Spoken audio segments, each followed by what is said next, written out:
अस्सलामुअलैकुम दोस्तों, आपकी कामयाबी के सफ़र को जारी रखने के लिए हम एक दफ़ा फिर आपकी खिदमत में हाजिर हैं। सक्सेस जर्नी के तमाम नाजरीन को मोहब्बत भरा सलाम और तमाम नए आने वाले दोस्तों को भी खुशामदीद। दोस्तों, इस दुनिया में 3 तरह के लोग होते हैं। पहली किस्म के लोग वो हैं जो अपनी ज़िंदगी में बड़े बड़े प्लान्स बनाते हैं, ऊंचे ख्वाब देखते हैं, बड़ी बड़ी बातें करते हैं कि मैं ये कर दूंगा, वो कर दूंगा, लेकिन जब करने की बारी आती है तो वो कुछ नहीं कर पाते। दूसरी किस्म के लोग पहली किस्म के लोगों से कुछ बेहतर होते हैं। वो मेहनत करते हैं और अपना पूरा जोर लगाते हैं, लेकिन 1-2 बार कोशिश करने पर जब काम उनसे नहीं होता और उनको नाकामी मिलती है तो वो हार मान जाते हैं।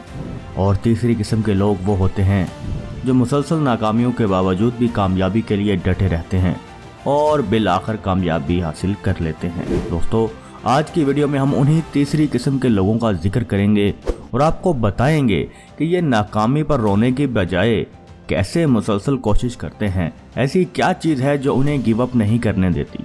लेकिन वीडियो में आगे बढ़ने से पहले नए आने वाले दोस्तों से गुजारिश है कि चैनल को ज़रूर सब्सक्राइब कर लें और ऑल नोटिफिकेशन के बटन को भी दबा दें ताकि मुस्तकिल में ऐसे ही नई आने वाली वीडियो की नोटिफिकेशन आपको बर वक्त मिलती रहे और आप अच्छी वीडियो से मुस्तफीद होते रहें। दोस्तों, लियोनेल मेसी को कौन नहीं जानता। इसे फुटबॉल की दुनिया का बेताज बादशाह कहा जाता है, लेकिन इसकी जिंदगी के तलख लम्हात को शायद ही कोई जानता हो। लियोनेल मेसी को बचपन ही से फुटबॉल खेलने का बहुत शौक था, लेकिन 10 साल की उम्र में ही वो एक खतरनाक बीमारी हार्मोन डेफिशिएंसी ग्रोथ डिसऑर्डर में मुब्तला हो गया। ये वो बीमारी है जिससे जिस्म के हार्मोन्स की ग्रोथ रुक जाती है। मेसी के वालिदैन इतने अमीर नहीं थे कि उसका इलाज कर पाते। वो कोशिश तो कर रहे थे, लेकिन आखिर कब तक करते, क्योंकि उनके माली हालात इस कदर अच्छे नहीं थे कि वो अपने बेटे का मुकम्मल इलाज कर पाते। जबकि दूसरी तरफ मेसी बीमारी के बावजूद खेलते रहे। उन्हें रोज इंजेक्शन लगाए जाते, मगर इस तकलीफ दे अमल से गुजरने के बावजूद भी उन्होंने अपनी प्रैक्टिस नहीं छोड़ी। जब बार्सिलोना यूथ अकेडमी के कोच ने मेसी का खेल देखा तो उसने मेसी के वालिदैन से कहा कि हम मेसी को बार्सिलोना की तरफ से खिलाना चाहते हैं। और फिर बार्सिलोना यूथ अकेडमी के कोच ने उनके वालिदैन से ये मुआहदा साइन किया कि अगर मेसी बार्सिलोना की तरफ से खेलेगा तो इसके इलाज का सारा खर्चा बार्सिलोना यूथ अकेडमी बर्दाश्त करेगा। मेसी के वालिदैन मान गए और फिर वो बार्सिलोना के लिए खेलने लगे, लेकिन उन्होंने अपनी बीमारी के आगे हार नहीं मानी, बल्कि पूरे हौसले से खेलते रहे। फिर इसी मेसी ने आगे चलकर फुटबॉल के खेल में एक नई तारीख रकम की। 2012 ईस्वी में सबसे ज्यादा गोल करने की वजह से इसका नाम Guinness book of world record में भी दर्ज हुआ। वो 300 से ज्यादा गोल करने वाले पहले फुटबॉलर भी बने और उन्हें 2014 ईस्वी में अपनी टीम को फीफा वर्ल्ड कप में फाइनल तक रसाई दिलाने में गोल्डन बॉल से भी नवाजा गया। और आज लियोनेल मेसी का शुमार दुनिया के महंगे तरीन फुटबॉलर्स की लिस्ट में होता है। दोस्तों, एक मोहलक बीमारी में शिकार होने के बावजूद भी उसने ये साबित कर दिखाया कि दुनिया में नामुमकिन कुछ भी नहीं। मेसी ने कभी अपनी बीमारी का रोना नहीं रोया, बल्कि अपने हौसले और जुर्रत के साथ मुसलसल आगे बढ़ता रहा और कामयाबियां समेटी। दोस्तों, क्या एक ऐसा इंसान जिसकी ज़िंदगी में सिर्फ नाकामियां हों, दुख हों, गुर्बत और नाउमीदी हो, जिसे हर किसी ने ठुकरा दिया हो, क्या वो अपनी ज़िंदगी को बदल सकता है या फिर उसे बदलने का सोच भी सकता है? ऐसे ही कुछ दुख भरी कहानी है जेके रोलिंग की। जी हाँ, वही जेके रोलिंग जिसने हैरी पॉटर नावल लिखा। उसकी पूरी जिंदगी ही मुश्किलों से भरी हुई थी।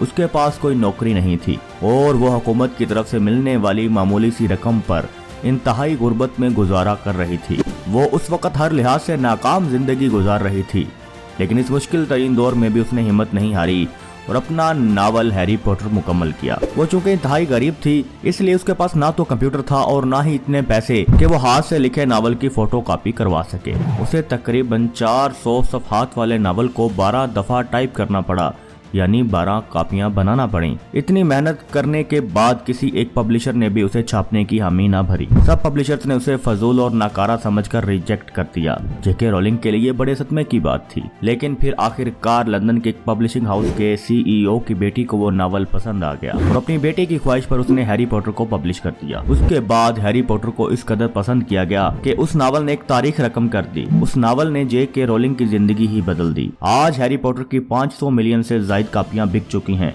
73 जबानों में उसका तर्जुमा हो चुका है और अब जेके रोलिंग का शुमार दुनिया के महंगे तरीन और सबसे ज्यादा कमाने वाले ऑथर्स की लिस्ट में होता है। लेकिन दोस्तों, ये सब उसे एक ही रात में हासिल नहीं हुआ, बल्कि पहले उसे दुख मिले, परेशानियां मिली और लोगों ने रिजेक्ट किया, फिर जाकर उसे ये मकाम मिला। मगर इस दौरान उसने कभी हिम्मत नहीं हारी, कभी हार नहीं मानी, बल्कि अपने मजबूत आज़म से अपनी कोशिश जारी रखी। कामयाब लोग नाकामियों से हार कर रोते नहीं, बल्कि अपनी जिंदगी में आने वाली मुश्किलात का बहादुरी से सामना करते हैं और दुनिया के लिए एक मिसाल बनते हैं। दोस्तों, अगर कामयाबी हासिल करना आपका भी ख्वाब है तो ये बात याद रखें, लोग आपको रिजेक्ट करेंगे, आपका मजाक उड़ाएंगे, आपकी हिम्मत भी तोड़ेंगे, लेकिन आप कभी रुकना मत, हिम्मत ना हारना, बल्कि अपने मकसद के लिए डट जाना, चाहे कितनी भी मुश्किलें आएं। कभी अपने ख्वाबों को अधूरा मत छोड़ना। आपको क्या पता कि एक दिन आपकी कोशिश रंग लाए और आप दुनिया बदलने में कामयाब हो जाएं। इसलिए आप ये तीसरी किस्म के लोगों में शामिल हो जाएं। जी हाँ, वो लोग जो कामयाबी से प्यार करते हैं और कामयाब होकर दिखाते हैं। उन लोगों में शामिल ना हो जो रुक जाते हैं और हार के डर से हिम्मत हार जाते हैं। आप जिंदगी में आने वाले तलख लम्हात पे कभी मायूस ना हो, बल्कि अपने पूरे हौसले से आगे बढ़ते रहें। जितने ज्यादा आप ऊंचा उड़ेंगे, उतने ही आपके पर ज्यादा मजबूत होंगे। आप किसी से कम नहीं, आपके पास सब कुछ है। आप ज़हीन हैं, बासलाहियत हैं और हिम्मत वाले हैं। अगर जरूरत है तो सिर्फ अपने परों को खोलने की, अपनी मंजिल की तरफ देखने की, एक ऊंची उड़ान भरने की, अपने बाजुओं की ताकत आजमाने की और अपनी पहचान पैदा करने की।